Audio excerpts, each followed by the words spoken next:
안녕하세요. 사연에 빠지다의 DJ 민영입니다. 오늘도 두 가지 사연 준비되어 있는데요. 첫 번째 사연 시작하기 전에 구독과 좋아요 버튼 눌러주세요.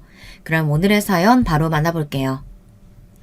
안녕하세요. 환갑을 바라보고 있는 노인네입니다. 이른 나이에 아들을 낳아 결혼까지 시키고 지금은 홀로 조용히 살고 있습니다. 아들이 노트북으로 이것저것 해보라며 선물을 해줬습니다. 손자는 제가 신세대 할머니라고 아주 좋아하더군요. 익숙하지는 않아도 잘 사용을 하고 있어요. 그러다 글을 쓰게 됐는데 아들내미가 자주 애청하는 곳에 사연을 신청해보라고 해서 이렇게 신청을 해봅니다. 저는 이른 나이에 아들을 가지게 되어 아이를 키우고 장가도 보내고 이른 나이에 손자를 보게 됐습니다. 벌써 손자놈이 고등학교에 들어갈 나이가 됐으니 말입니다. 제 자식만은 일찍 결혼을 하지 않았으면 좋겠다고 생각했는데 부모 팔자 따라간다고 저희 아들도 이른 나이에 아이를 가지게 돼서 이 나이에 다 큰 손주도 있게 됐네요. 지금이야 평화롭고 행복하게 살고 있지만 그 전에 참 말도 아니었습니다. 먼저 제 소시적 인생부터 박복했습니다. 전 어렸을 적부터 풍족하게 살지 못해 남들 가는 대학에 가보지도 못한 채 일을 하게 됐습니다. 저는 어렸을 적 제가 너무 불행하다고 생각했어요. 하지만 아이가 생기고 알겠더라고요. 저희 집이 돈이 없을 뿐이지 굉장히 행복한 가정이었다는 걸 알게 됐습니다. 저희 집은 찢어지게 가난했습니다. 하지만 그 시절 아버지들과는 다르게 저희 아버지는 굉장히 부드러운 사람이었어요. 어머니를 굉장히 사랑하셨거든요. 저희에게도 차별 없이 사랑을 주셨어요. 하지만 그 시절 철없는 아이가 뭘 알겠습니까? 그저 가난한 부모님이 원망스러울 따름이었습니다. 가난은 죄라고 생각했습니다. 돈이 있었다면 일찍 일을 하지 않아도 되고 공부를 했을 텐데 이런 부모를 만나 제가 이렇게 됐다고 생각했습니다. 이런 말을 부모님 앞에서 한 적도 있고요. 얼마나 부모 가슴에 못을 박는 일입니까?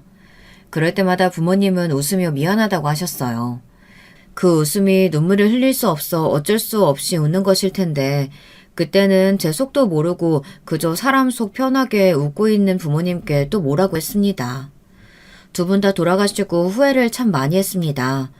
물론 아이가 생기고 난 뒤부턴 못해준 효도를 하려고 노력했지만 정신을 차렸을 땐 쇠약해지셨었고 가끔은 제가 한 말도 잊으시더라고요. 부모님이 정정하실 때 말씀을 드렸어야 했는데 제가 한 일을 잊고 죄송하다는 말 한 번을 안 했으니 어찌나 가슴이 찢어지던지 두 분을 생각하면 아직도 가슴이 먹먹해지네요. 이렇게 가난한 집에서 태어났다 보니 젊었을 적에는 돈 많은 사람을 보면 닮고 싶고 멋있다는 생각을 했습니다. 그래서 그런가 제가 일찍 일을 했다고 했지 않습니까? 거기서 저희 집 양반을 만났습니다. 제 남편은 꽤나 사는 집안이었고 저희를 관리하는 사람이었습니다. 그때 제 남편이 저를 꼬시는데 저는 그때 눈에 뵈는 게 없었어요. 그냥 난자답고 돈도 꽤 있어 보이는 사람이 제가 좋다고 하니 그 어린 나이에 뭘 합니까? 그렇지 않나요? 그 꼬임에 넘어가 저는 남편을 만나게 됐고 덜컥 아이를 갖게 됐습니다. 그런데 이 양반이 처음에는 당황하더니 못 본 척 하는 게 아니겠습니까? 그렇게 저를 좋다고 쫓아다녔는데 애가 생겼다고 하니 도망가는 건 정말 몹쓸 놈 아닌가요? 하지만 그땐 마음이 여령 어디 가서 말도 못했습니다. 남편도 가끔 몸이 어떻냐고 물어보지 뭐 따로 말이 없었습니다. 어찌해야 할지 몰랐어요. 배는 불러가지 남편에게 말을 해도 잠시만 기다려보라고 하지. 그러다 같이 일하는 언니가 알게 됐습니다. 제게 임신을 했냐고 물어봤어요. 저는 울면서 사실대로 말했습니다. 그러자 주변에 있던 언니들이 화를 내며 남편에게 달려갔고 무슨 말을 했는지는 모르겠지만 그날 바로 남편이 시부모님께 인사드리자고 하는 겁니다. 그렇게 그 기센 언니들 덕분에 저는 미혼모를 잊지 않아도 됐습니다. 아마도 그 언니들이 아니었다면 저는 홀로 아이를 키웠을지도 모릅니다. 시부모님께 인사를 드리러 갔는데 아니나 다를까 저를 안 입곱게 보시는 겁니다. 배경도 없고 나이 어린 여자애가 와서 임신을 했다고 하니 얼마나 기가 막히겠습니까? 하지만 애가 있다고 하니 어쩔 수 없이 허락을 하셨고 집에 들어와서 살라고 하셨습니다. 그리고 저는 곧장 일을 그만두고 시댁에서 지내게 됐어요. 시댁살이는 쉽지 않았습니다. 워낙 까다로운 노인네들이라 맞추기 여간 쉬운 게 아니더라고요. 저희 부모님은 매일 일을 해서 그런가 몸이 성한 곳이 없는데 시부모님은 어찌나 정정하신지 만병의 원인은 스트레스라는데 맞는 말인 것 같습니다. 하고 싶은 대로 다 하고 살고 남 눈치 안 보시는 시부모님을 보면 스트레스라는 걸 찾아볼 수 없으니 그리 건강하게 사시는 거 아니겠습니까? 시부모님은 저한테만 그러는 게 아니라 모든 사람에게 불친절한 사람이었습니다. 그래서 저는 그냥 그걸 보고 위로를 받았습니다. 그리고 주변 사람들을 보면 그 시절 시댁살이는 당연한 거라 제 팔자라 생각하고 넘겼습니다. 문제는 남편이었어요. 남편의 외도 때문에 힘들었습니다. 생선가게 할머니 덕분에 알았습니다. 늘 시댁에 있어야 하는지라 가끔 동네 아줌마들이나 장볼 때 할머니들이 제게 남편이 어딜 다녀왔는지 말해줬거든요. 그런데 어느 날 생선가게 할머니께서 자기가 볼 일이 있어서 다른 곳에 갔다가 어떤 여자와 남편이 함께 있다는 걸 봤다는 겁니다. 만약 여러분이라면 그 말을 듣고 당장 따지겠어요? 어떡할 겁니까? 따지고 싶은 마음은 굴뚝 같았지만 확실한 증거가 없어서 따질 수가 없었습니다. 그 말을 듣고 한동안 잠을 이룰 수가 없었어요. 그래서 시어머니께 친정에 다녀온다고 말을 하곤 할머니께서 남편을 봤다는 장소에 갔습니다. 그런데 웬걸 남편이 보이는 겁니다. 그리고 어떤 여자가 보였는데 그 옆에 있는 여자를 보고 저는 충격을 받아 휘청거리다 쓰러지고 말았습니다. 그 여자는 저의 친구였습니다. 친구도 일찍 결혼해서 한 번씩 부부들끼리 식사를 했는데 그때 눈이 맞았는지 제 친구와 바람이 난 겁니다. 정말 충격적이지 않나요? 아니 모르는 여자도 아니고 가족끼리 밥 먹는 사이인데 그걸 숨기고 바람을 피우다니. 둘 다 간이 부었는지 팔짱을 끼고 돌아다니더라고요. 아무리 동네에서 떨어진 곳이라고 해도 얼마 걸리지도 않는 거리인데 저리 다니니 얼마나 저를 우습게 왔으면 저럴까요. 하지만 저는 달려가지 못했습니다. 그 자리에서 주저앉아 둘이 떠나는 걸 볼 수밖에 없었습니다. 마음으로는 욕을 하고도 남는데 막상 제 친구와 있는 모습을 보니 갈 수가 없더라고요. 그렇게 며칠을 혼자 소가리를 했습니다. 아들을 보면서도 눈물이 나고 밥을 짓다가 눈물이 나고 부모님이 생각나 눈물이 났습니다. 스스로에게 이렇게 말하는 것도 웃기지만 아직 어른이 되지도 않은 아이가 시댁살이도 하고 아이도 키우고 남편의 외도까지 목격했으니 얼마나 힘들었겠어요. 그 시절 말도 제대로 못해서 더 힘들었습니다. 그냥 모르는 척을 할까 나중에 돌아오지 않을까 생각했는데 점점 늦게 들어오고 제 친구의 향이 나는 것 같아 괴로웠습니다. 그래서 전 말을 하기로 결심했어요. 여보, 저 할 말 있어요. 말해봐. 혹시 미정이랑 따로 만나요? 뭐? 그게 무슨 소리야? 따로 만나기는 뭘 따로 만나? 남편은 아니라고 제게 거짓말을 하더군요. 그리고 되려 자기가 큰 소리를 쳤습니다. 너 어디 가서 이상한 소리 하고 다니기만 해봐. 만나기는 무슨, 뭔 헛소리 하고 있어? 그때 남편의 큰 소리에 시어머니가 들어오시더니 무슨 일이냐고 물어보시더라고요. 아버지 주무시는데 무슨 일이냐? 아니에요, 어머니. 주무세요. 아니, 이 사람이 저보고 다른 여자 만나냐고 하지 뭡니까? 뭐? 아니, 지금 누구 보고 여자를 만난다는 거야? 너 미쳤냐? 이게 여기서 자고 먹고 해주니까 네가 아주 정신이 나갔구나. 어디서 하늘 같은 서방한테 그딴 말을 찌꺼리니? 남편은 뻔뻔하게 시어머니에게 제가 자기를 의심한다고 먼저 말을 하는 게 아니겠습니까? 그러자 시어머니는 제게 어떻게 그렇게 말을 할 수 있냐며 저를 다그쳤습니다. 그리고는 저는 시어머니에게 뺨을 맞았습니다. 너무 억울했습니다.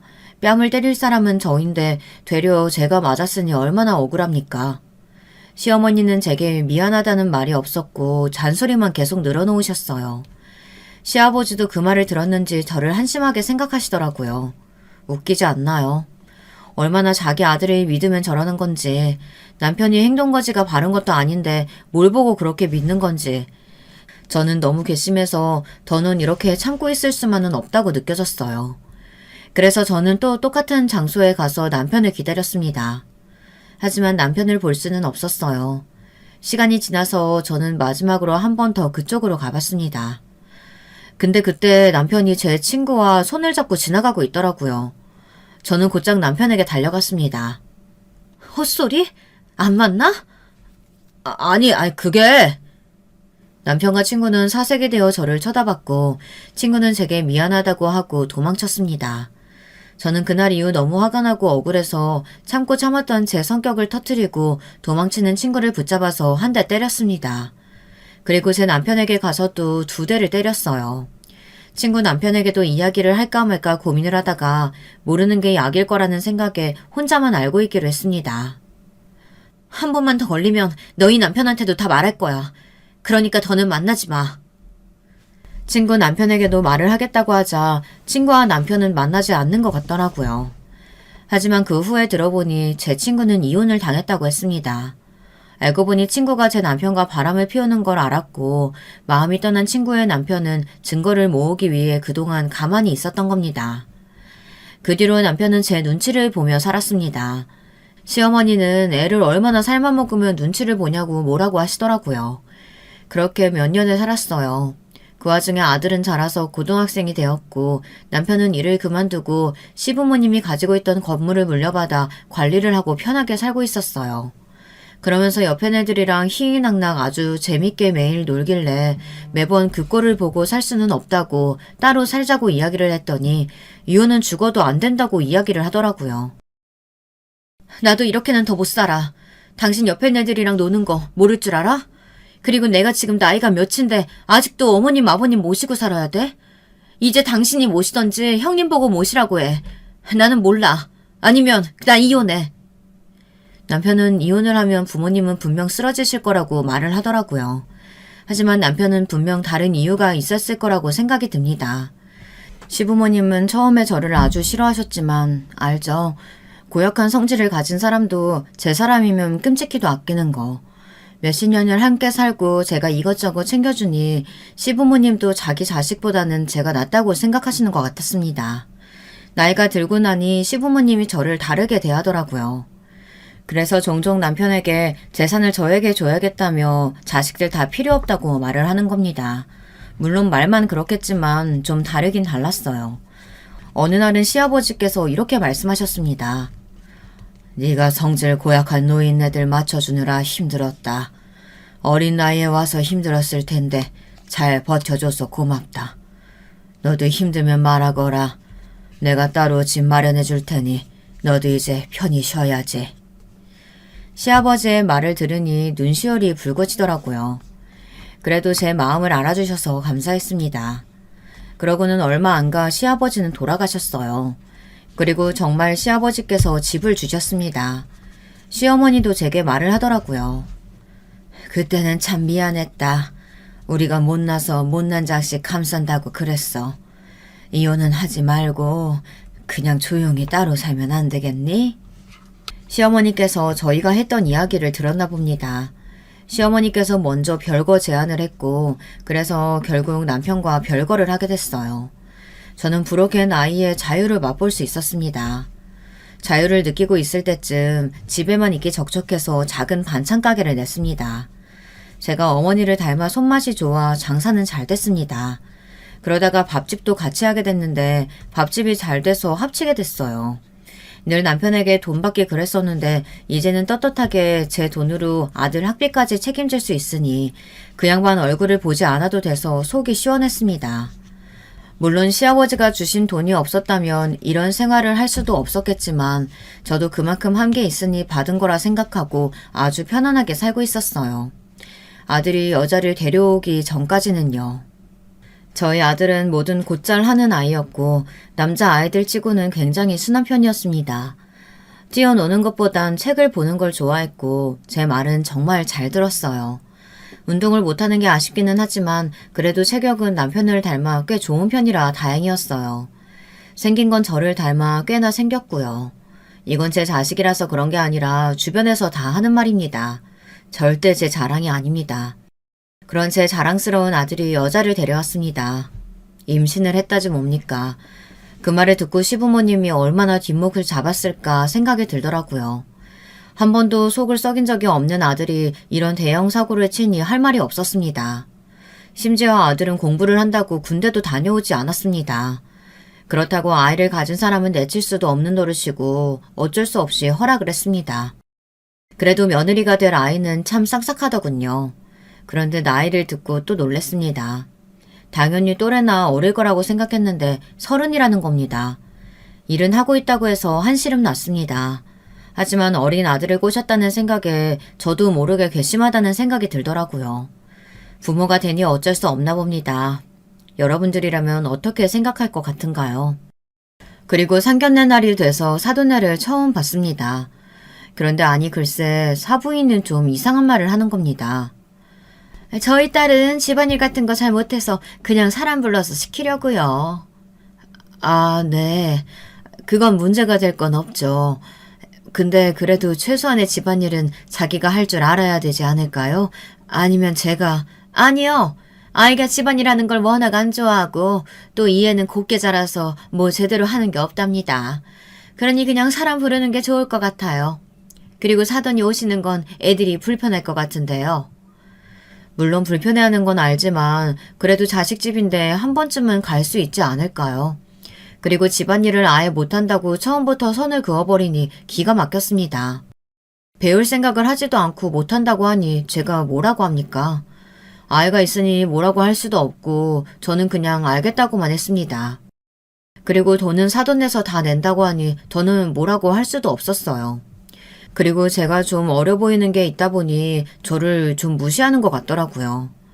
남편도 오지 않았으니 저를 무시하는 겁니다. 딱 보니 사부인의 성격이 보였습니다. 제가 여기서 집에 오지 않겠다 하면 지는 것 같아 말했습니다. 그래도 애들이 바쁘니 한 번씩 제가 가서 좀 도와주겠습니다. 자주는 아니더라도 가끔은 괜찮잖아요. 그제서야 더는 말이 없더라고요. 그리고는 저희 아들 군대 이야기가 나왔습니다. 한서방이 군대 가 있는 동안 저희 딸아이 저희 집에 있으려고요. 네, 그렇게 하세요. 사부인의 말은 굉장히 날카로웠습니다. 누가 보면 저랑 싸우고 싶어서 안달난 사람처럼 톡톡 쏘는 말투로 이야기를 하더라고요. 이해가 가지 않았습니다. 그래서 저도 모르게 말투도 굉장히 톡 쏘게 말을 하더라고요. 저는 신경을 쓰고 싶지 않았습니다. 그냥 알아서 잘 살겠지 하는 생각으로 이제는 제 손에서 떠나 알아서 해야 한다고 생각했어요. 그런데 그때 사돈어른도 참 이상한 이야기를 하지 뭡니까? 그 건물이 있다고 들었는데 어떤 건물일까요? 그건 그냥 작은 빌딩 몇 개 있습니다. 근데 저희 집 양반이 관리하고 있어서 저는 잘 몰라요. 갑자기 건물 이야기가 나오니 이상했습니다. 저는 아들을 바라보니 아들이 제 눈을 피하더군요. 며느라가는 아무 생각이 없는지 밥을 아주 맛있게 먹고 있었습니다. 속이 보이지만 먼저 묻지는 않았어요. 그 이후로는 말이 없어 저도 조용히 있었습니다. 사돈네와 뭐 볼 일도 많이 없고 괜히 사이 안 좋게 있을 필요는 없으니 그냥 지나갔습니다. 아들은 군대를 가고 저는 첫 손주를 보게 됐습니다. 어찌나 예쁘던지 어릴 적 아들과 똑 닮았더라고요. 하지만 사돈네에 있어서 손자를 볼 수 있는 시간은 많지 않았습니다. 보고 싶으면 며느리에게 전화를 해 부탁을 해야 했습니다. 아들이 있었다면 저희 집에 와서 가끔 밥도 먹고 손자도 봤을 텐데 며느리 혼자서는 오지 않더라고요. 처음에는 그래도 저도 기다렸는데 한 달 넘도록 오지 않더라고요. 참다 아들에게 이야기를 하니 그제서야 며느리에게 전화가 와서는 집에 가겠다고 말을 하지 뭡니까. 말을 안 해도 와야 하는 거 아닌가요? 아들이 제대하기만을 기다렸습니다. 아들이 제대를 하고 둘이 살 집을 제가 구해줬습니다. 아들이 처음에는 괜찮다고 작은 집 구해서 살면 된다고 거절을 하는데 그 모습도 괜히 찡해서 좋은 집으로 구해줬습니다. 제가 가난하게 자라서 그런가 아들만큼은 좋은 집에서 지냈으면 좋겠다는 생각이 들었거든요. 그 후 아들은 졸업을 하고 좋은 회사로 취직을 하게 되었습니다. 그리고 얼마 뒤 남편에게 전화가 왔습니다. 시어머니가 몸이 많이 안 좋으시다고 얼마 못 갈 것 같다고 말을 하더라고요. 그리고는 다시 합치면 안 되겠냐고 말을 하는 겁니다. 솔직하게 말을 하더라고요. 당신이 없으니 뭐 할 수 있는 게 없어. 그리고 나도 혼자 사는 것도 지치고. 잘못했네. 이렇게 혼자 갈까봐 무서워. 다시는 그런 행동 하지 않을 거니까 걱정 말고 다시 합치자고. 저는 곧 죽어도 안 된다고 했어요. 누굴 믿으라는 건지 애초부터 그럼 잘하던가 이제 와서 합치자고 하니 어처구니가 없지 않습니까? 합칠 이유가 없지 않나요? 돈이 부족한 것도 아니고 남편을 너무 사랑한 것도 아니고 아들이 원하는 것도 아닌데 다시 같이 살 이유가 없지 않습니까? 저는 같이 살 생각이 없다고 이야기했어요. 남편은 하루하루 계속 제게 전화를 했습니다. 미안하다고 같이 살면 안 되겠냐고 제게 애원을 하더라고요. 저는 단호하게 안 된다고 거절을 했습니다. 그리고 얼마 가지 않아 시어머니가 돌아가셨다는 말을 들었고 그날 남편을 오랜만에 봤어요. 그런데 남편 몰골이 말이 아닌 겁니다. 사람이 아니었어요. 어쩔 수 없나 봐요. 저도 모르게 마음이 약해져서 남편과 합치게 됐습니다. 남편은 그동안 무슨 일이 있었는지 모르겠지만 많이 달라졌더라고요. 아침밥을 차리지를 않나, 아침 일찍 일어나서 청소를 하질 않나, 생전하지 않았던 일을 했습니다. 이 양반이 왜 이럴까? 그냥 하던 대로 해. 내가 많이 느꼈어. 당신이 고생하는 것도 느꼈고, 당신 없으면 안 된다는 것도 뼈저리게 느꼈어. 그러니 앞으로는 내가 다 할게. 처음에는 그냥 이러다 말겠지 생각했었는데 계속 집안일을 하더라고요. 뭐 덕분에 편안하게 지냈습니다. 물론 이것도 몇 달 안 가 다시 돌아왔지만 그래도 달라진 모습을 보니 마음이 약해졌어요. 큰아들을 키우는 기분이었습니다. 보면 손자보다 더 어린 것 같았습니다. 보면 한숨이 나왔습니다. 어느 날 아들 대에 처음으로 갈 일이 생겼는데 경악을 금치 못했습니다. 아들이 오랜만에 전화가 왔는데 처음으로 집 청소를 부탁하더라고요. 무슨 일인가 물어봤는데 사정이 있어서 이모님을 부르지 못하게 됐다고 했습니다. 어머니 죄송해요. 제가 출장 다녀와서 저도 청소를 제대로 못했는데 이게 도저히 안 될 것 같아서요. 부탁드릴게요. 그래서 집에 가봤는데 이게 무슨 완전 개판인 겁니다. 냉장고 정리도 안 돼 있고 빨래도 쌓여 있고 이런 집에서 아들과 손자가 살았으니 화가 치밀어 올랐습니다. 화장실 곰팡이, 유통기한 지난 음식들, 그나마 쓰레기는 제대로 버렸는지 비워져 있더라고요. 저는 바로 청소를 시작했습니다. 해가 쨍쨍했을 때 왔는데 끝나고 보니 어두워지기 시작하더라고요. 저는 장 봐온 걸로 반찬을 좀 만들었고 국도 했습니다. 그때 며느리가 들어왔습니다. 어머니 오셨어요? 그래. 근데 집이 이게 뭐니? 아니 그게 가사 도우미분이 못 나오신다고 하셔서 집안 청소를 못했어요. 그게 말이 되니? 매일 배달 음식 먹어? 왜 반찬이 그대로야? 아이는 사돈댁이 봐준다고 들었고. 저 술병은 뭐냐? 술 마실 시간에 청소를 했어야지. 어머니 죄송해요. 제가 집안일은 해본 적이 없어서요. 며느리의 말에 저는 뒷목이 당겼습니다. 철부지에 딸을 둔 기분이 들었어요. 말을 해봤자 저만 혈압이 오를 것 같아 씻고 밥 먹으라고 했습니다. 며느리는 집안을 보며 제게 엄지척을 해주더군요. 그 모습을 보는데 또 혈압이 오를 것 같았습니다. 뭐 제대로 하지도 않으면서 애교 부리는 며느리 어떤가요? 속은 다 뒤집어지고 뭐라고 해도 뭐가 잘못된지도 모르는 며느리 정말 답답합니다. 우리 똥강아지는 승혜 씨가 데리고 온다고 했어요. 마침 제 아들과 손자가 같이 들어오는 겁니다. 며느리와 이야기를 하면서 가슴이 답답했는데 아들과 손자를 보자 가슴이 뻥 뚫리는 것처럼 마음이 녹더라고요. 근데 어찌 며느리는 제 남편과 아들이 왔는데 반가운 기색이 없더라고요. 제 눈치를 한번 보고는 그제와 맞냐고 다정하게 대하는 겁니다. 기분이 썩 좋지는 않더라고요. 그리고 몇 번 청소를 도와줬습니다. 그전보다는 심하지 않았지만 분명 청소를 하지 않은 집이었습니다. 너는 청소 안 하니? 청소를 하면 더 더러워지는걸요? 말이 됩니까? 청소를 하면 더 더러워진다는 말이 이해가 갑니까? 아니 그리고 가사 도우미 부른다면서 왜 이렇게 더러워? 이모님이 휴가를 가셔서요.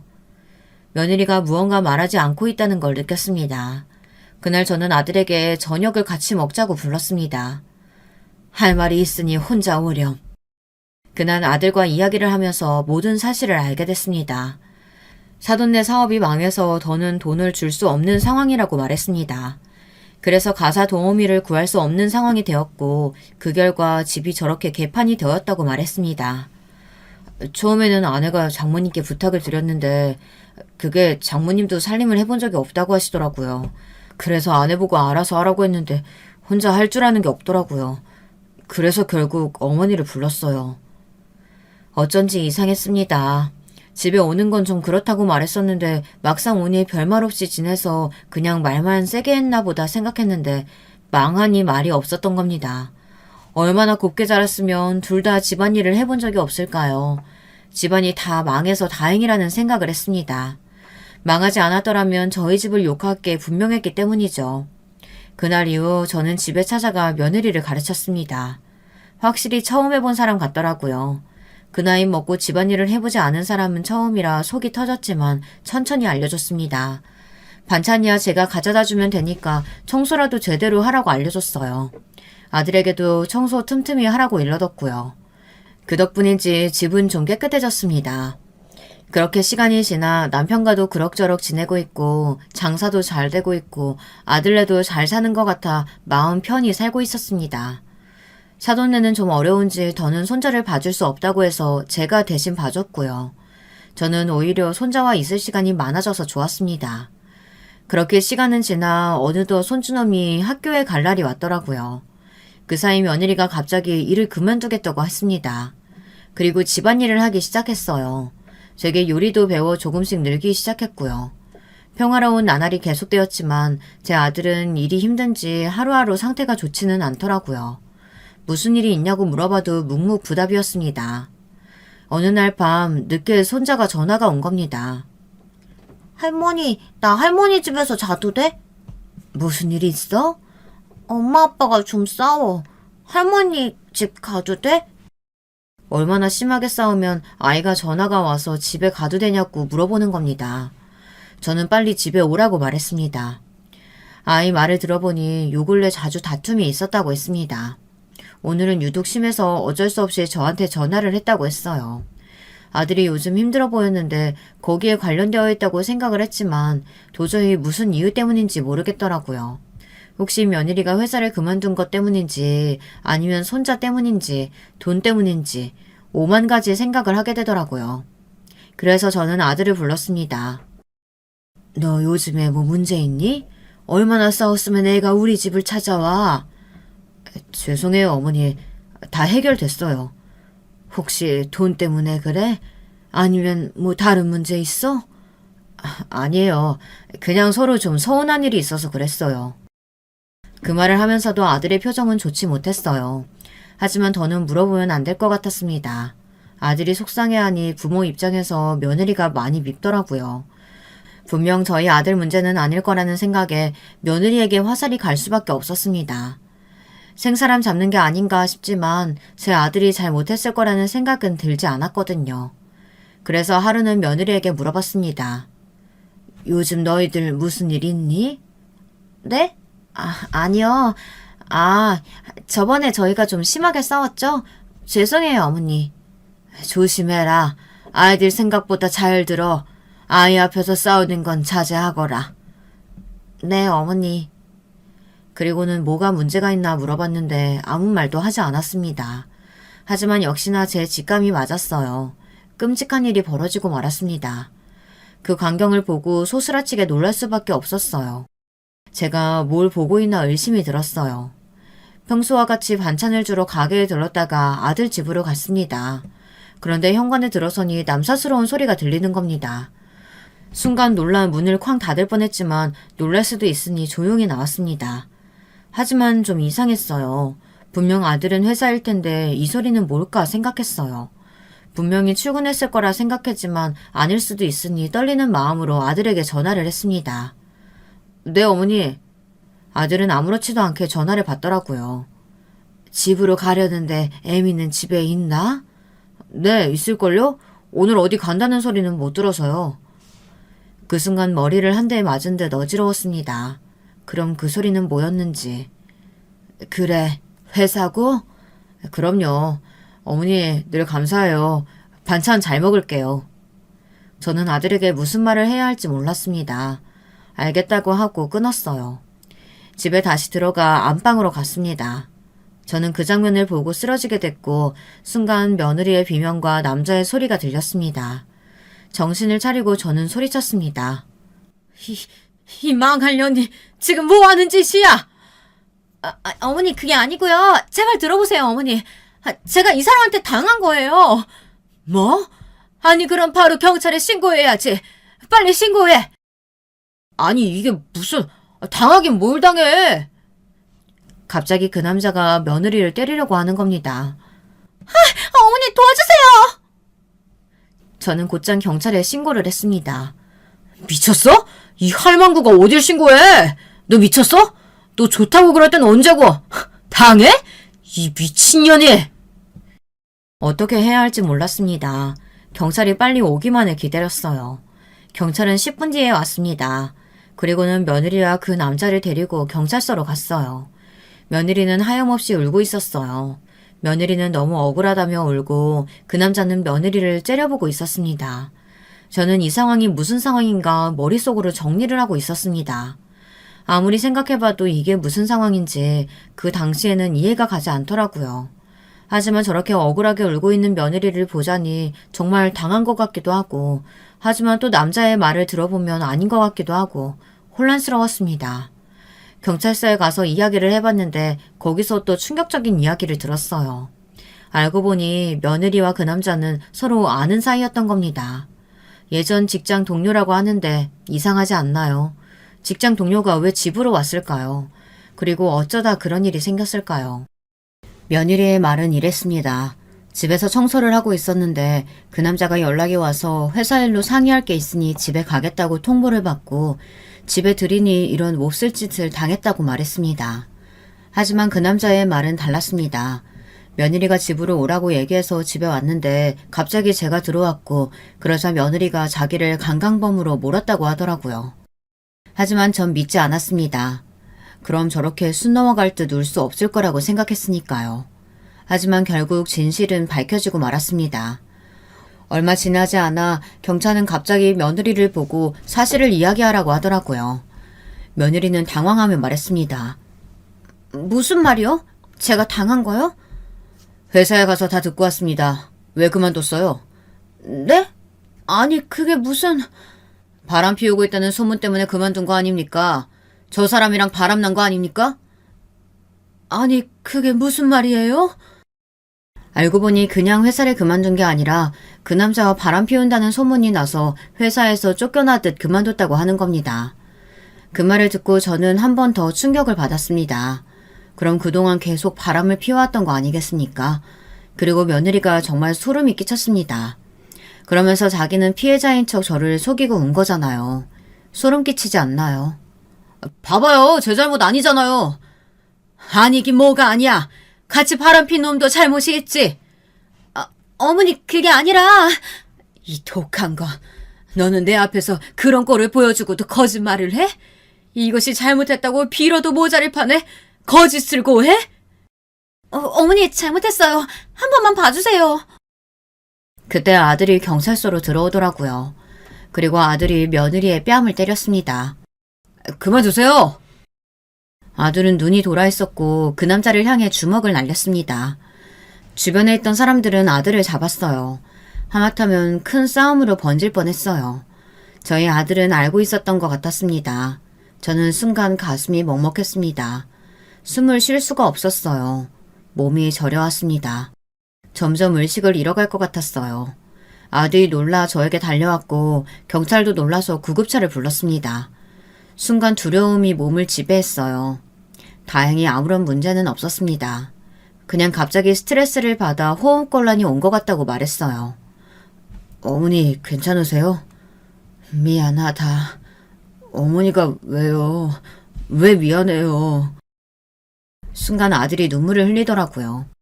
크고 나서는 아들의 눈물을 본 적이 없었는데 그때 아들이 눈물을 흘리더군요. 저는 아들을 꼭 안아줬습니다. 아들은 아이처럼 꺼이꺼이 울었어요. 눈물이 났지만 참았습니다. 저까지 울어버린다면 아들이 힘들어할까봐 저는 괜찮다고 다독여줬습니다. 뒤에 손자도 있었는데 손자는 조용히 저희를 기다려줬습니다. 그 모습이 어찌나 지 아빠를 닮았는지 배려하는 모습이 꼭 자기 아빠와 닮아있더군요. 그래서 언제부터 알았니? 최근에 알았어요. 그럼 그것 때문에 싸웠니? 아들은 아무 말이 없었습니다. 고생했다. 우리 똥강아지는. 아니? 아마 알 거예요. 저희가 그렇게 소리치면서 싸웠는데. 그렇게 아들과의 대화가 끝이 나고 셋은 아무런 이야기도 하지 않고 집으로 갔습니다.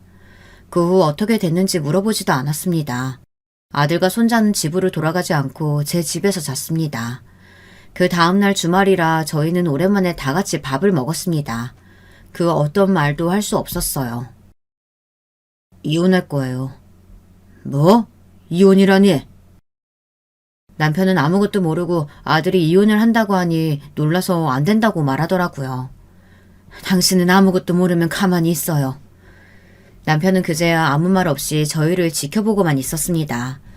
그 뒤 남편은 제게 슬쩍 물어보더라고요. 무슨 일 있어? 바람 났어요. 뭐, 누가? 내 새끼가 바람을 피워? 이놈이? 우리 아들이 당신이에요? 며느리요. 그 망할 것이 바람 피웠어. 허허, 이런. 왜요? 막상 아들이 바람 맞으니 마음 아파요? 망할 영감.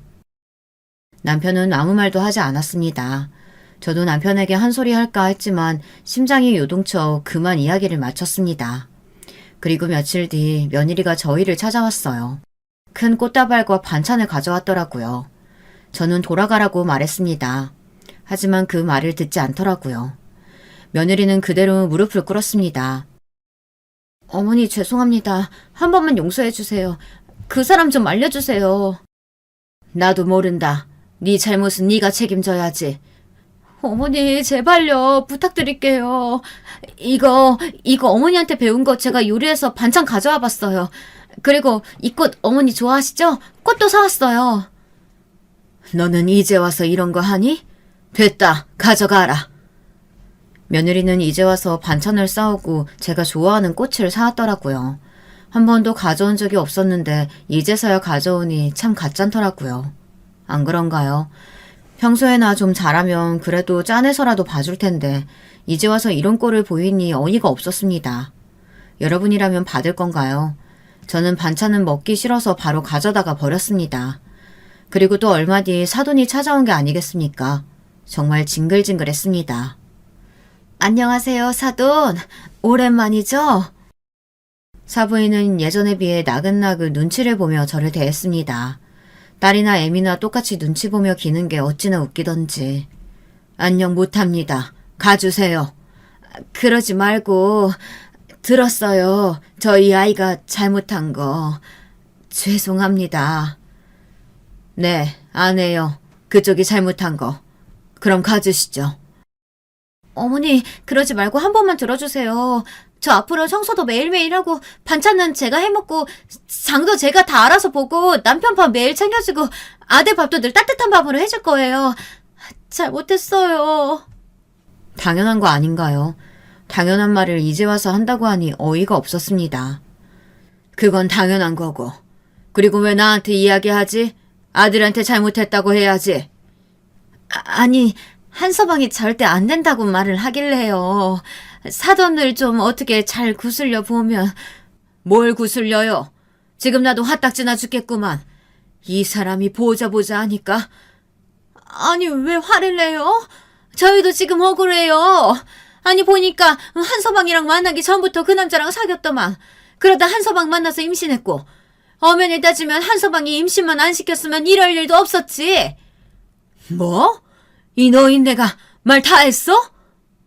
뭐? 노인네? 엄마 그만해. 어머님 죄송합니다. 잘못했어요. 그럼 저희 그만 가보겠습니다. 며느리와 사부인이 나가고는 바로 호흡곤란이 왔습니다. 그 이후로 스트레스를 받으면 호흡이 잘 되지 않더라고요. 조금 진정이 되고 나서 바로 아들에게 전화를 했습니다. 네, 어머니. 그래, 밥은 먹었고? 네, 지금 다 먹고 커피 한잔 하려고요. 무슨 일이세요? 다른 게 아니고 사부인이랑 애미랑 같이 왔다. 내가 궁금한 게 있는데. 네, 말씀하세요. 혹시 너 네 아내랑 바람 피워서 사귀었니? 어머니, 나중에 말씀드릴게요. 아들은 나중에 말하겠다며 전화를 끊었습니다. 도대체 어디서부터 잘못된 걸까요? 그날 아들을 기다리고 있었는데 아들은 회식이 있어서 조금 늦는다고 하더라고요. 피하는 게 아닌가 생각을 했습니다. 정말 바람나서 그런 거면 어쩌지 오만 생각이 다 들었어요. 할머니, 자? 아니, 손자는 저와 이야기를 하고 싶다고 하더라고요. 손자도 힘들었는지 모든 걸 말했습니다. 엄마랑 아빠랑 싸울 때 누구한테 말해야 할지 고민했어. 그런데 할머니가 생각이 나는 거야. 근데 어떻게 얘기를 해? 엄마가 바람난 것 같다고. 할머니, 실은 나 엄마 별로 안 좋아해. 엄마는 어릴 때부터 그랬어. 나보다는 아빠였고 아빠보다는 그 아저씨였어.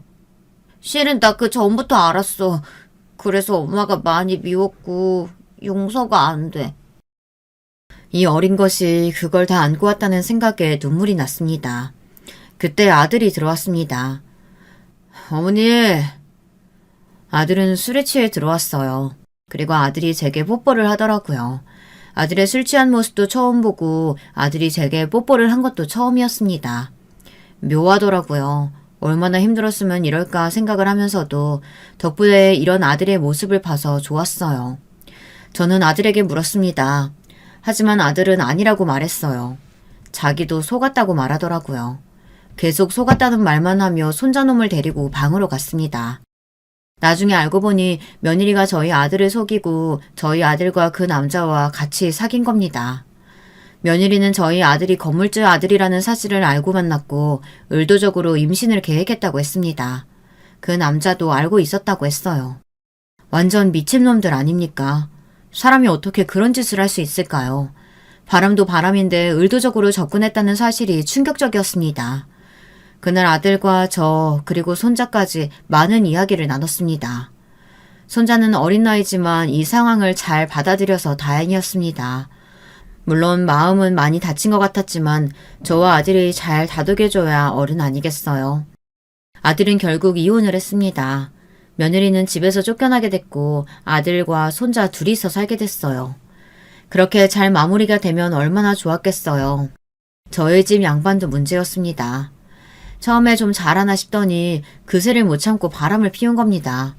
어떻게 알았냐고요? 몰랐습니다. 그냥 제가 한번 찔러봤더니 제발 저려서 말을 하더라고요. 웃기지 않나요? 역시 한번 바람 피운 놈은 계속 피우나 봅니다.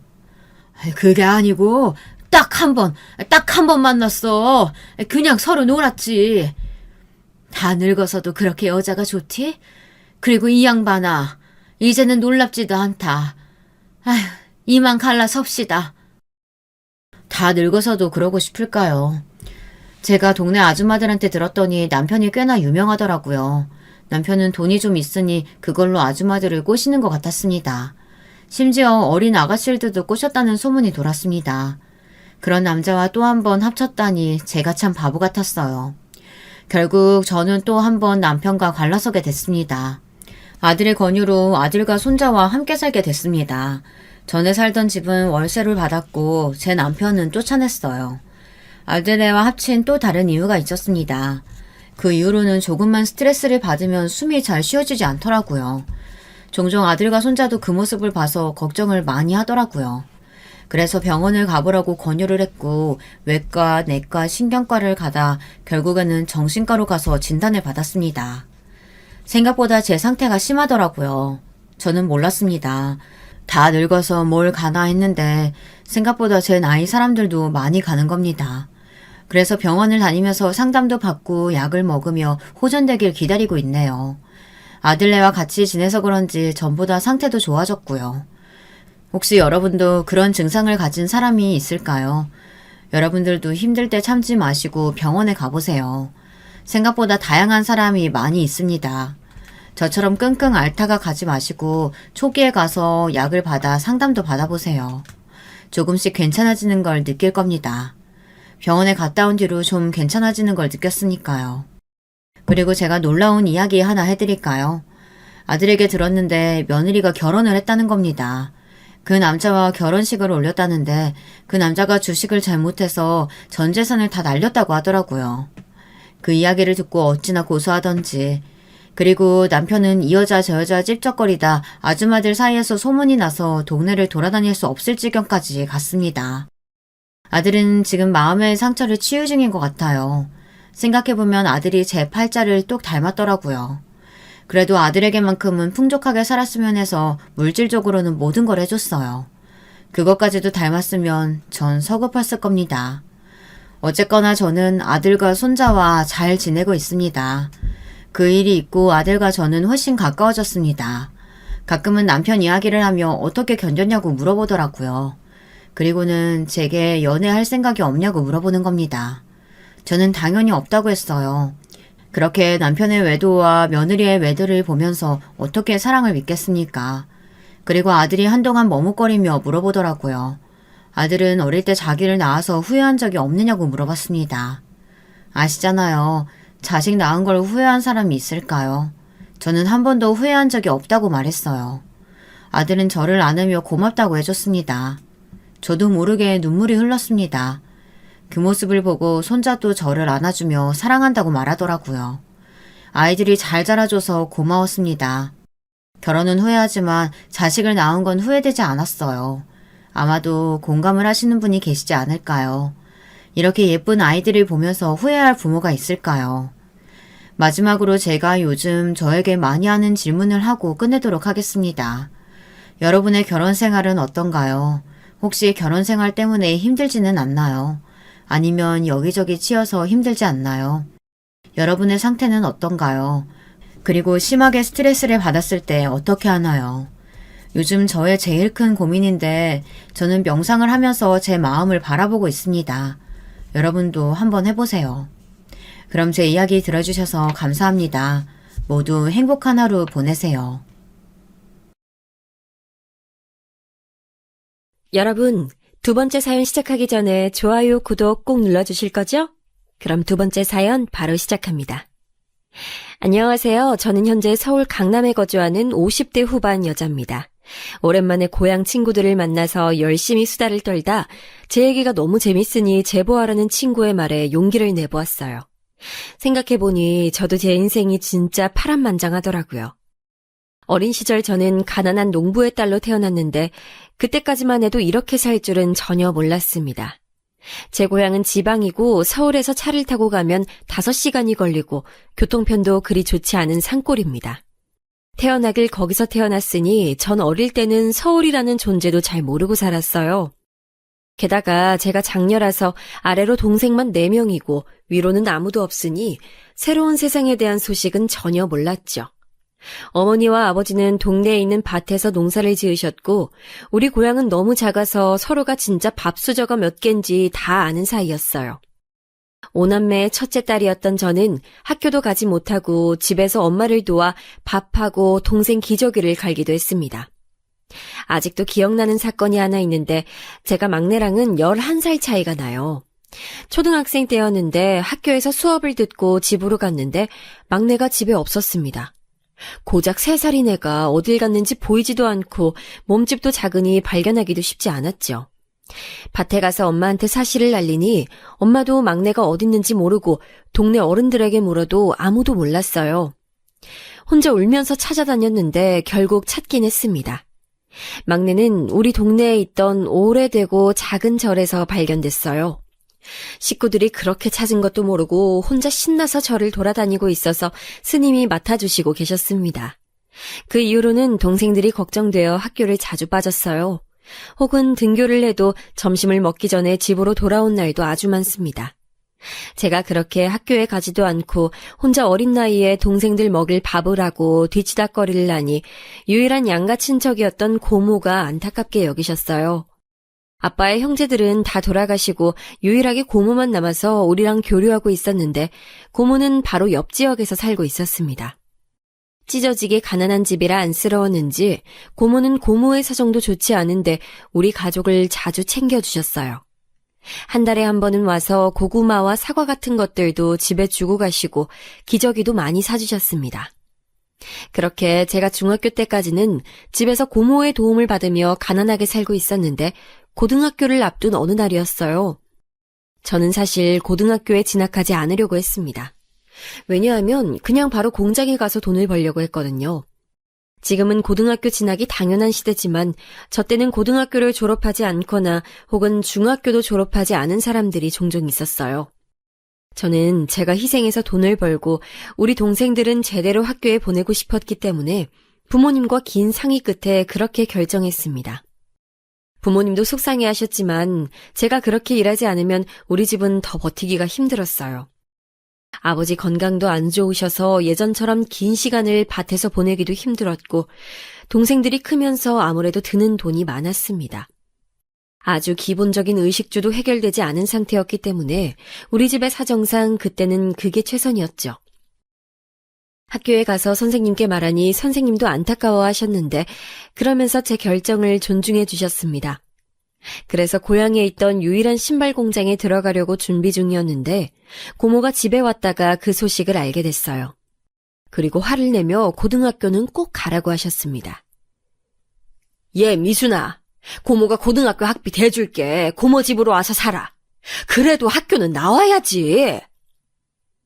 고모는 그러면서 부모님께 그래도 자식들 고등학교는 다 나오게 하라고 아주 크게 화를 내셨습니다. 제가 아무리 말려도 고모는 들은 척도 하지 않고 저를 강제로 그렇게 옆 동네로 데려가셨어요. 집안 사정은 고모부가 조금 도와줄 거고 차라리 제가 빨리 고등학교를 졸업하고 졸업장을 가지고 일을 하는 게 훨씬 제 인생에 도움이 될 거라고 하셨습니다. 그렇게 저는 고모의 집에서 고등학교에 다니게 됐는데 이것도 사정이 있어요. 사실 고모한테는 딸이 한 명 있었는데 그 딸이 어렸을 때 아주 어릴 때 죽었습니다. 제겐 사촌 동생이죠. 우리 넷째와 동갑인 아이였는데 아파서 죽었어요. 그래서 고모와 고모부는 그 나이 때의 여자아이들을 보기만 해도 눈물이 나와서 한동안 외출도 하지 못했다고 합니다. 제가 고모네 집에 얹혀 살며 고모부는 한 번도 저에게 눈치를 준 적이 없었고 오히려 사촌 오빠보다 저를 더 챙긴다는 것을 바로 제가 느낄 정도였어요. 그래서 어린 마음에 고모와 고모부가 우리 부모님이었으면 좋겠다고 생각했습니다. 흔히 남의 집에서 생활하면 눈칫밥에 제대로 밥을 먹지도 못한다고 하던데 전 아니었어요. 아직도 고모와 고모부에게는 고마운 마음뿐이랍니다. 고등학교 생활은 저에게 아주 큰 경험이었는데 일단 저는 남의 돈으로 공부하는 거니까 진짜 열심히 공부했어요. 물론 그래도 집 자체가 부유한 친구들을 따라가진 못했고 적당히 상위권을 유지했습니다. 제가 나온 고등학교는 공학이었는데 거기서 처음으로 남자친구를 사귀게 됐어요. 1학년 때 만났는데 그렇게 외모가 잘난 편은 아니었어도 참 다정하고 말도 많았습니다. 무엇보다 집 방향이 같고 고모네 집과 가까워서 자주 등하교를 같이 했는데 나중에 친해지고 한 사실인데 남자친구는 집이 아주 잘 사는 집이었어요. 동네에서 유명한 집일 정도로 잘 사는 집이었습니다. 고모한테 밥을 먹다 물어봤더니 바로 부자라고 말해주더라고요. 사촌 오빠는 공부를 못하고 노는 걸 진짜 좋아해서 친구들과 놀러 다니기 바쁜 사람이라 공부도 잘하고 다정한 모습에 제가 반하게 됐습니다. 다행히 그 친구도 절 좋아해서 서로 연애를 시작하게 됐어요. 부끄러워서 고모에게는 남자친구의 존재를 알리지 않았는데 고모는 바로 알게 됐습니다. 왜냐하면 바로 남자친구의 어머님이 우리 고모의 집으로 찾아왔어요. 애들이 사귄다던데 혹시 알고 계셨나요? 남녀가 만나면 사귈 수도 있지 그게 뭐가 대수냐고 묻는 고모의 말에 어머님은 어이가 없다는 얼굴을 하고 제게 당장 헤어지라고 하셨어요. 고모는 그런 어머님을 내쫓았고 저는 너무 놀랐습니다. 제가 이 얘기를 하면 다들 진짜냐고 묻던데 정말로 미성년자가 무슨 연애냐고 우리 고모네 집을 박차고 들어왔던 남자친구의 어머님은 거짓이 아니랍니다. 고모는 그 뒤로 저에게 그 아줌마에 대해 계속 욕하셨고 고모부도 화가 나셨어요. 제게 되도록 헤어지는 게 좋을 것 같다고 무슨 치맛바람이 저렇게 세냐고 욕하셨죠. 저는 고모와 고모부가 왜 싫어하는지 당연히 이해는 했는데 이상하게 머리로는 저도 지독하게 엮이기 전에 헤어져야 한다는 사실을 알았지만 막상 현실로 헤어지진 못했어요. 그렇게 남자친구와는 어머님의 눈초리를 피해서 사귀었는데 몰래 하는 연애라서 그럴까요? 너무 재밌었습니다. 제가 앞에 말한 고향 친구들이 바로 이때 고등학교 친구들인데 아직도 만나면 이때 얘기를 하느라 시간 가는 줄 모를 정도예요. 행복하고 말도 많았던 고등학교 시절이 지나고 저는 진로에 대해 고민하기 시작했습니다. 사촌 오빠는 방황하다 삼수 끝에 대학을 갔던 상태였고 고모부는 저에게 되도록 대학 진학을 고민해보라고 하셨어요. 하지만 우리 부모님은 고등학교는 나왔으니 이제 빨리 돈을 벌기를 원하셨죠. 제가 고모 집에서 고등학교에 다니며 방학에 본가에 갈 때 사실 마음이 매우 좋지 않았습니다. 따뜻한 집에서 따뜻한 밥을 먹으며 편하게 고등학교에 다니던 저와 달리 동생들은 제대로 된 난방도 없는 곳에서 감자로 끼니를 때우고 있었거든요. 그래서 고모와 고모부의 제안도 거절하고 결국 취업하게 됐는데 고모한테 양해를 구하고 고모네 집과 가까운 곳에서 일하게 됐습니다. 저도 돈을 버니까 본가에도 돈을 보내고 고모에게 생활비도 줄 수 있어 아주 기뻤어요. 졸업하고 작은 회사에 취업한 저와 달리 제 남자친구 진철이는 대학에 진학하게 됐습니다. 즐거웠던 고등학생 시절과 달리 물리적으로 남자친구와 저는 멀리 떨어져서 자주 보지 못했어요. 왜냐하면 남자친구는 서울에 있는 학교에 입학해서 아예 서울에서 자취를 시작하게 됐거든요. 제가 만약 같은 학생이라면 어떻게든 시간을 내서 많이 찾아갔을 텐데 회사에 다니느라 그러지도 못했습니다. 확실히 처음 하는 사회생활은 힘든 시기였는데 그때 제대로 얼굴을 보지 못하니까 너무 슬펐어요. 고등학교 때 의지하던 대상이었던 남자친구의 존재가 옆에서 사라지니 사귀어도 사귀는 것 같지 않았습니다. 결국 저는 20살 여름에 헤어지자고 제가 먼저 말하게 됐어요. 제가 그렇게 말하니까 절대 헤어질 수 없다며 붙잡던 남자친구는 더 만날 힘이 없었습니다. 사실 저는 그렇게 이별하게 되면 그냥 깔끔하게 끝날 줄 알았는데 생각보다 남자친구는 저를 많이 붙잡았어요. 심지어 붙잡겠다고 그때가 방학이라 둘 다 고향에 있었는데 우리 고모의 집을 찾아오기도 하고 제가 다니던 회사에 찾아오기도 했습니다. 아무리 떨쳐내려고 해도 쉽지 않아 결국 다시 사귀게 됐는데 그 뒤로는 남자친구가 시간만 나면 고향으로 와서 외롭지 않게 해줬어요. 그때 힘들었던 이유가 남자친구도 그렇지만 무엇보다 우리 가족들 생각에 힘들었는데 그런 저를 이해한다고 본인의 용돈을 모아 저에게 주기도 할 정도로 헌신적이었습니다. 실제로 그때 제가 돈을 아무리 본가에 보내도 한계가 있었어요. 아버지의 건강은 날이 갈수록 좋지 않았고 현실적으로 동생들이 하교하고 집에 오면 농사를 도우며 그렇게 겨우 가게를 꾸리고 있었습니다. 저도 그러다 보니 아무리 회사에서 힘들어도 쉽게 그만둘 수가 없었고 오히려 맛있는 것을 먹게 돼도 가족들 생각에 죄책감이 있어서 그러질 못했어요. 고향에 가면 엄마는 제 손을 잡고 너무 미안하다며 울고 동생들은 제 손에 들린 과자를 바라보고 그런 생활이 지긋지긋했습니다. 당연하다고 생각하면서도 남자친구가 얼마나 부러웠는지 몰라요. 그렇게 다 있는 집안에서 태어나면 적어도 이런 걱정은 하지 않아도 되잖아요. 그렇게 방황하고 힘들었던 시절을 제 옆에서 지켜준 남자친구가 얼마나 고마웠는지 모릅니다. 남자친구가 군대에 갔을 때 저는 면회에 자주 갔었는데 아무리 회사 일이 바빠도 면회 가는 날은 무조건 비워놓을 정도였어요. 그러면서 남자친구의 어머님을 다시 마주치기도 했는데 대놓고 저를 미워하시고 마음에 안 들어하는 게 눈에 보였습니다. 아직도 사귀니? 언제 헤어질 거니? 너 설마 우리 아들하고 결혼할 예정은 아니지? 결혼은 집안 대 집안이야. 저는 아직도 저를 위아래로 훑으며 째려보던 그 표정을 잊을 수가 없어요. 그래도 남자친구 앞에서 그러면 하도 난리를 치니까 꼭 우리 둘이 있을 때만 그러던 남자친구의 어머님은 급기야 전역할 때가 되니 그때는 더 저에게 노골적으로 뭐라 하기 시작했습니다. 어린 마음에 어머님에게 잘 보이겠다고 나름 꽃다발도 사고 손수건도 사서 갔었는데 너무 대놓고 거절하며 받지도 않던 모습이 아직도 눈에 선할 정도예요. 하필 남자친구는 외동이고 또 아들이라 그 당시 남아선호 사상이 아주 심할 때라 어머님이 싸고 도는 정도가 심했답니다. 오죽하면 고모가 저녁밥을 먹다 결혼은 안 된다고 말할 정도였어요. 저도 당연히 고등학교 때도 그랬지만 머리로는 결혼은 하지 말아야지 생각했는데 그게 현실로 옮기는 게 왜 이렇게 힘들었는지 모르겠습니다.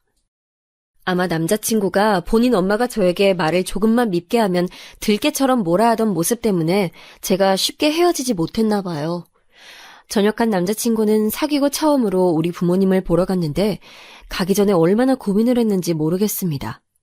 우리 집이 부끄러운 건 아니었는데 되게 복잡한 마음이었어요. 고모는 우리 집보다 더 잘 사니까 혹시 우리 집도 그런 수준이라고 생각하면 어떡하지? 우리 아버지는 고모부처럼 은행에 다니시는 게 아니고 지금 아파서 집에 누워 계시는데 이런 마음이 가득했습니다. 그리고 그 걱정은 바로 사라지게 됐습니다. 남자친구는 싹싹하게 미리 준비한 고기를 엄마에게 건넸어요. 그러면서 제 동생들과 놀아주기 시작했는데 아직 초등학생이었던 막내가 특히 남자친구를 좋아했습니다. 엄마는 저 사람이 결혼할 사람이냐고 저에게 물었고 전 아직 모른다고 대답했는데 대답하면서도 속으로 결혼하고 싶은 마음이 샘솟았어요. 그렇게 남자친구는 서울에서 대학을 졸업하고 바로 고향에 왔는데 도착하고 바로 저에게 결혼하자고 했습니다.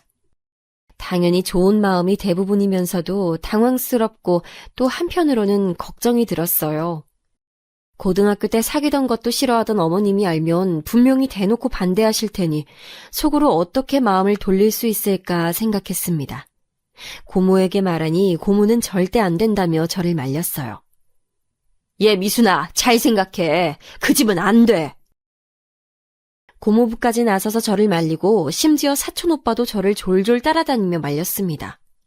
남자친구는 다른 사람의 말은 듣지 말고 오로지 우리가 서로 사랑하는 마음만 생각하라고 했는데 그러고 싶어도 어머님의 강렬한 반대를 막아내는 것은 참 힘들었습니다. 결혼 허락을 받으러 남자친구의 집에 들어갔는데 사실 그날 저는 들어가자마자 아주 놀랐어요. 초라한 우리 집이 생각나는데 진짜 영화에서나 보던 그런 화려한 집을 보며 입을 다물 수가 없었고 오히려 기가 눌렸던 기억이 납니다. 사귀고 몇 년이나 지나고 처음으로 들어가 본 집이었는데 집에는 어머님도 계시고 아버님도 계셨어요. 아버님은 아주 조용하셨고 어머님처럼 대놓고 반대하시진 않았는데 그렇다고 저를 반기는 것은 더 아니었습니다. 낮고 굵은 목소리로 아버지는 뭐 하시냐부터 시작해서 현재 제가 일하는 곳의 위치, 그리고 본가 집의 주소와 모은 돈까지 아주 세세하게 물어보셨어요. 심지어 제가 동생이 넷이라고 하니까 한숨을 쉬며 나이와 성별을 물으셨죠. 제가 대답할수록 어머님은 표정이 굳으셨고 나중엔 결혼은 무슨 결혼이냐고 저에게 양심도 없다고 내쫓았습니다. 남자친구가 아무리 화를 내도 두 분은 꼼짝도 하지 않으셨어요. 고모에게 이 사실을 전하니 고모는 차라리 그렇게 대놓고 반대해줘서 오히려 고마울 지경이라고 그냥 저보고 정신을 차리라고 했습니다. 남자친구의 어머님은 급기야 우리 회사까지 와서 제게 헤어지라고 하며 헤어지면 아버지의 병원비를 주겠다고 하셨을 정도로 따라다니며 반대하셨어요. 나중엔 회사 사람들도 제 사정을 알게 되어 얼마나 창피했는지 모릅니다. 저도 고모의 말을 듣고 생각하고 고등학교 동창 친구들의 말을 들어보니 이런 결혼은 하더라도 제 행복을 보장해주지 못하겠더라고요. 그래서 결국 또 제 입으로 남자친구에게 헤어지자고 말하게 됐고 그때는 남자친구도 본인 부모님의 의견을 거역하지 못하겠는지 알겠다고 울며 서로 헤어지게 됐습니다. 헤어지고 아무렇지 않을 줄 알았는데 전혀 그렇지 못했고 회사에서도 안 하던 실수하고 멍하게 있느라 버스 정류장을 놓치는 일도 부지기수였어요. 남자친구의 아버지는 사업을 한다고 들었는데 남자친구는 대학을 졸업하고 아버지 일을 물려받느라 아주 바빠 보였습니다. 차라리 그렇게 바쁜 게 낫다고 생각하며 저도 회사 일에 집중하며 시간을 보내려고 했는데 어느 날부터 갑자기 소화가 안 되기 시작했어요. 저는 이별 후유증이라고 생각하며 대수롭지 않게 넘겼는데 어느 날부터는 또 먹은 것도 없는데 아침부터 속을 개워내기 시작했어요. 고모가 이상하게 여겨 같이 병원에 갔는데 거기서 저는 충격적인 소리를 듣게 됐어요. 바로 제가 무려 임신 5개월이라는 소리를 듣고 할 말을 잃고 말았습니다. 고모는 의사에게 지워줄 수 없냐고 물었는데 이미 시기가 너무 많이 지났다고 낫는 것으로 유도하더라고요. 저는 현실이 믿기지 않아 혼자 멍하게 있는데 고모는 당장 제 남자친구에게 책임지라고 해야 한다고 저를 끌고 남자친구의 집 앞으로 데려갔습니다. 그리고 정신을 차려보니 고모와 저는 남자친구의 집에 거실에 들어와 있었어요. 제 임신 소리를 듣고 시아버지는 표정을 굳히고 아무 말이 없었고 남자친구는 되게 복잡한 표정이었습니다. 시어머니는 그래서 그 아이가 자기 아들의 아이가 맞냐고 오히려 따졌어요. 그럼 우리 조카가 다른 남자 아이를 임신했다는 거예요? 그럴 가능성이 있잖아요. 막말로 다른 남자 애 데리고 우리 아들 애라고 우기면 다 아니야? 이 사람이 진짜 보자 하니까! 급기야 고모와 시어머니는 둘이 대판 싸우기 시작했고 집안은 난리가 아니었습니다. 저는 내 배에 아기가 있다는 사실이 믿기지 않아서 한동안 너무 멍한 상태로 있었어요. 고모는 우리 부모님에게 사실을 알렸고 집안은 뒤집혔습니다. 와중에 남자친구는 꼭 결혼하자고, 아기는 하늘이 보내주신 선물이라고, 절대 헤어지지 말라는 소리라며 결혼에 대한 의지가 아주 확고했어요. 우리 엄마는 쓰러지고 고모도 종일 너무 신경을 많이 써서 머리가 아프다고 드러눕고, 그렇게 양가가 뒤집히니 저도 너무 힘들더라고요.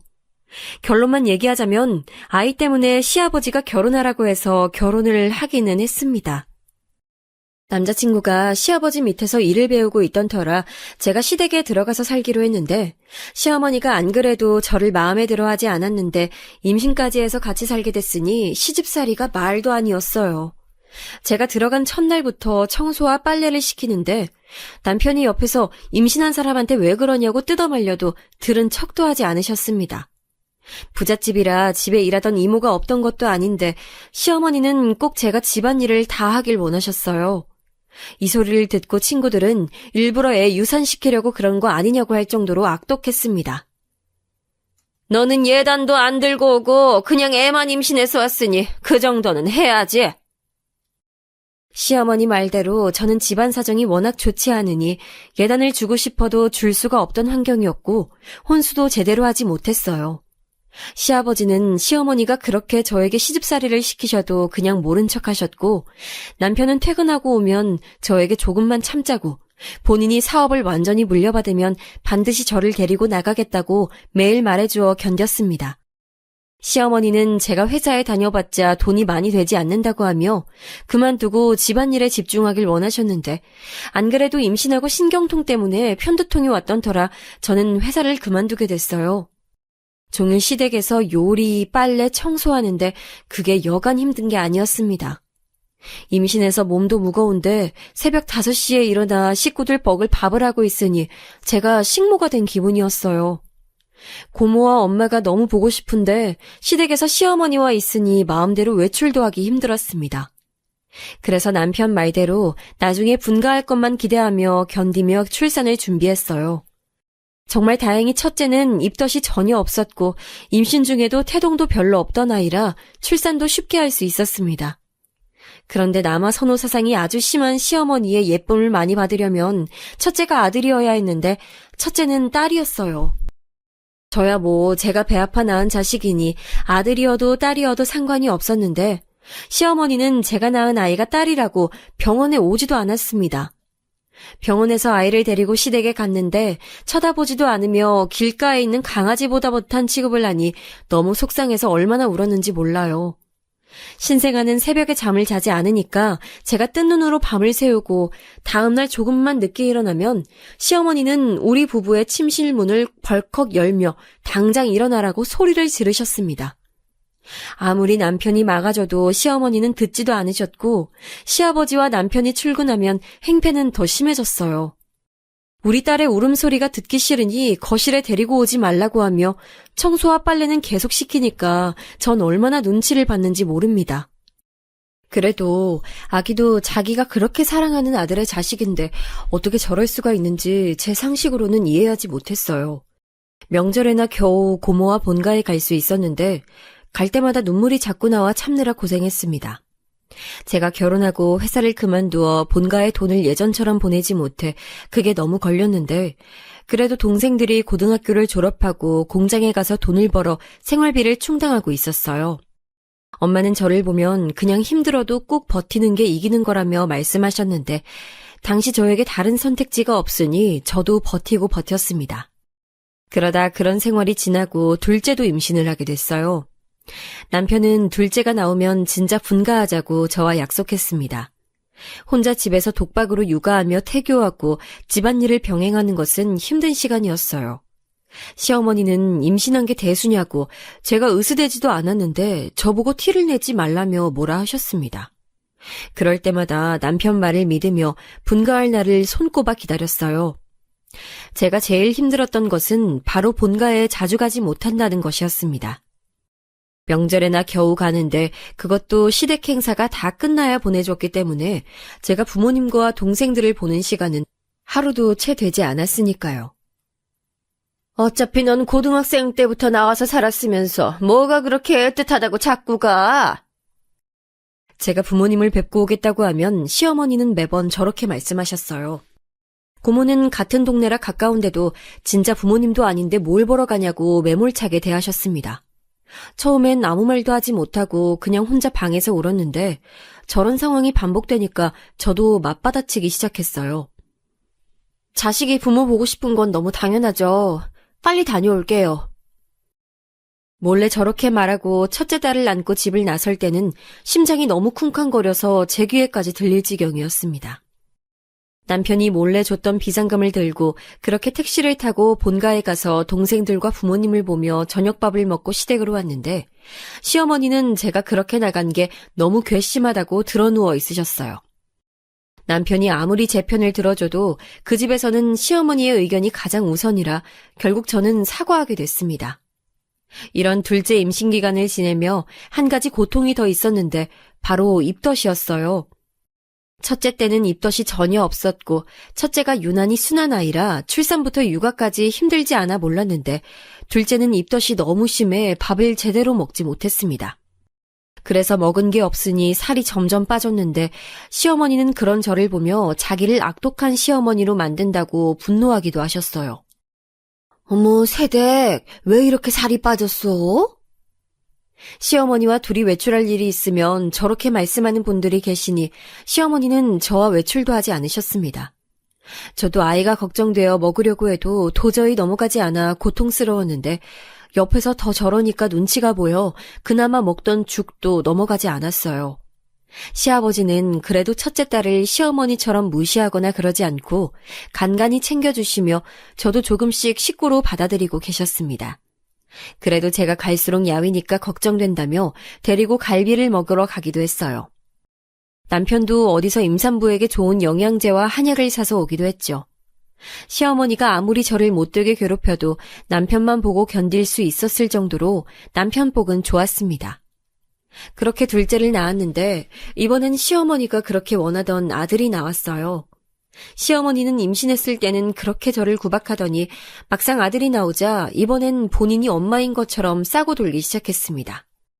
아예 제가 아이를 안고 있으면 저한테 뺏어가서 둘만의 세상에 빠져 있었어요. 아유, 눈은 우리 아들 닮았고 코는 나를 닮았네. 아유, 너무 예쁘다. 우리 아들이 딱 이만할 때 그랬는데 역시 아들 아니랄까봐 자기 아빠랑 똑 닮았어. 첫째 때는 아기가 울면 듣기 싫다고 하셨던 분이 둘째는 울면 목소리가 우렁차다고 나중에 큰 일을 할 것 같다며 대통령감이라고 하셨어요. 저야 물론 우리 아들이니까 좋지만 그건 아들이어서가 아니라 제가 10달을 품고 배 아파 낳은 내 자식이니 좋았습니다. 첫째도 둘째도 똑같이 예쁘고 사랑스러웠어요. 10손가락 깨물어서 안 아픈 손가락이 어디 있겠어요. 다행히 남편도 제 마음과 같아서 우리는 남매를 전혀 차별하지 않았는데 시부모님, 특히 시어머니가 대놓고 둘째를 예뻐하셨어요. 시아버지도 둘째를 더 예뻐하셨는데 그래도 첫째에게 애정은 주셨습니다. 예를 들어 선물을 사주셔도 첫째와 둘째 똑같이 사다 주셨어요. 그런데 시어머니는 마치 집에 둘째만 존재하는 것처럼 과자를 사도 하나만 사서 둘째에게 안겨줬습니다. 당연히 첫째도 아직 아기니까 자기 몫이 없으면 울음을 터뜨리잖아요. 그런데 그런 딸을 보며 시어머니는 울음소리가 시끄럽다고 하고 첫째에게 성질이 더럽다고 하셨어요. 엄마인 제가 그걸 도저히 못 봐서 시어머니에게 따지듯 말하면 저에게도 얹혀 사는 주제에 뭐가 그렇게 불만이냐고 화를 내셨습니다. 그걸 보고 남편과 진지하게 상의하고 분가를 준비하기 시작했어요. 그리고 진지하게 시부모님에게 말씀드렸는데 시아버지는 긴 말 없이 그러라고 하셨는데 문제는 시어머니였습니다. 시어머니가 뭐라고 말씀하셨는지 아세요, 여러분? 저는 내심 속으로 잡으면 어떡할까 고민했는데 저를 잡지는 않았습니다. 이걸 다행이라고 말해야 할지 참 고민이었네요. 대신 시어머니는 우리 부부에게 둘째를 놓고 가라고 말씀하셨습니다. 전 제가 처음에 잘못 들은 줄 알았어요. 재영이는 놓고 가. 재아만 데려가면 되잖니. 어머님, 제 자식을 제가 어떻게 놓고 가요? 왜 그러세요? 왜? 재영이는 내가 키우는 게 낫겠다. 살림도 못하는데 둘 데려가봤자 고생만 하지. 어머니, 애들 엄마한테 너무 그러지 마세요. 그리고 아들을 어떻게 놓고 가요? 시어머니는 너무 진지하게 말씀하셔서 저는 뭐라 말해야 할지 모르겠더라고요. 너무 상식 밖의 말을 상식처럼 말하니까 우리 부부가 이상한 사람이 되는 기분이었습니다. 그러면서 진짜로 아들을 데리고 저에게 주지도 않고 혼자 열심히 품에 끼고 살았어요. 결국 남편이 아들을 빼앗아 분가하게 됐는데 분가한다고 시어머니의 간섭이 사라지는 게 아니라는 것을 그때 알게 됐습니다. 시어머니는 우리 둘째를 보겠다고 매번 집으로 찾아오셨어요. 아침 8시에 현관문을 두드리며 우리 아들 밥을 먹였냐고 묻는 시어머니를 보고 저는 할 말을 잃었습니다. 그나마 남편이 있으면 막아주기라도 했지만 문제는 자꾸 그러니까 시어머니가 남편이 출근하는 시간인 낮 시간대에 자꾸 오셨어요. 아무리 불편하다고 말해도 들은 척도 하지 않는 모습을 보며 나중엔 너무 신경이 곤두서서 머리가 아플 지경이었습니다.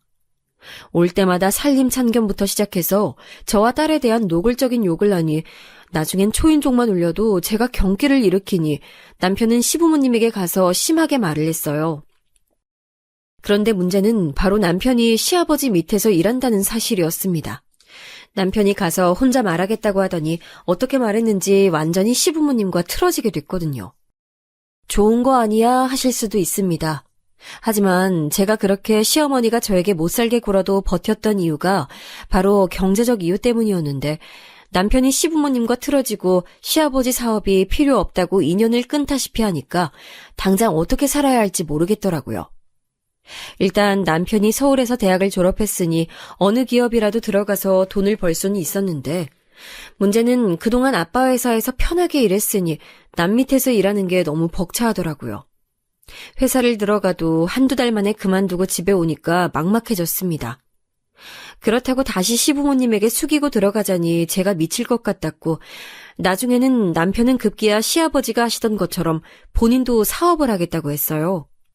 이 말을 듣고 고모와 고모부는 아직 너무 사회 경험이 없는데 사업을 시작하는 것은 도박이나 다름없다고 반대하셨는데 이미 마음먹은 남편의 귀엔 들리지 않았습니다.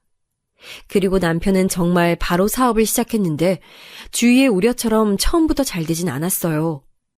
하지만 본인이 너무 열심히 하니까 제가 뭐라 하기도 그래서 저는 집에서 열심히 아이들을 육아했는데 현실적으로 생활비가 점점 부족하니까 견디기 힘들었습니다.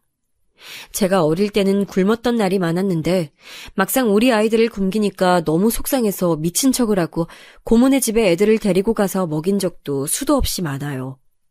그럴 때마다 너무 비참하고 슬퍼서 자꾸 눈물이 나왔는데 더 슬펐던 것은 그래도 자꾸 고모네 집에 의지하는 자신이 싫었습니다. 저와 남편은 시어머니가 그렇게 저를 괴롭힐 때는 오히려 돈독했는데 집에 돈이 없으니 점점 부부싸움을 하는 횟수도 많아졌어요. 그렇게 힘들면 다시 우리 집으로 들어가자. 그럼 됐지? 어머님이 나한테 어떻게 하는지 알고도 그런 소리가 나와? 그럼 나보고 어떡하라는 거야? 나도 힘들어. 그만해. 아이들은 점점 커봤는데 남편이 벌어오는 돈은 없고 저는 마음 같아서는 저라도 나가서 공장에서 돈을 벌고 싶었는데 현실적으로 아이가 둘이나 어리니 그럴 수도 없었죠. 결국 저는 둘 다 굶길 수는 없으니 시어머니가 말했던 것처럼 남편에게 둘째는 시부모님에게 맡기자고 했어요. 남편은 알겠다고 하고 시댁에 둘째 아들을 맡겼고 시어머니는 좋아하며 아들을 싸고 돌았습니다.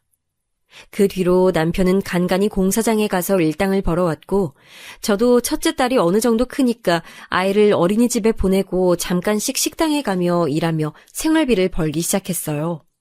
그러면서 아들을 반드시 초등학생이 되기 전에 되찾아오겠다고 생각하고 견디고 있었는데 시어머니는 제가 아무리 찾아가도 둘째를 보여주지 않았습니다. 이미 본인들 집에 보냈으니 자기 자식이라고 저에게 미련을 버리라는 말까지 하더라고요. 이것 관련으로 남편과도 수도 없이 싸웠는데 웃겼던 점은 제가 가면 들여보내지 않았는데 본인 아들이 찾아가면 또 반기는 시어머니 모습이었습니다.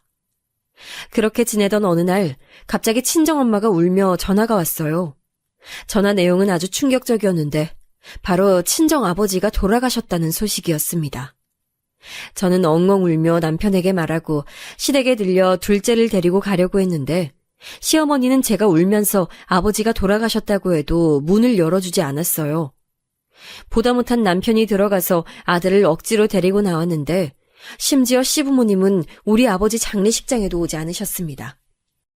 고모가 옆에서 시부모님을 욕하는 것을 들으며 저는 속으로 도저히 저런 집과는 평생을 함께하기 힘들다고 여겼어요. 그리고 장례가 끝나고 남편에게 이혼을 제안했습니다.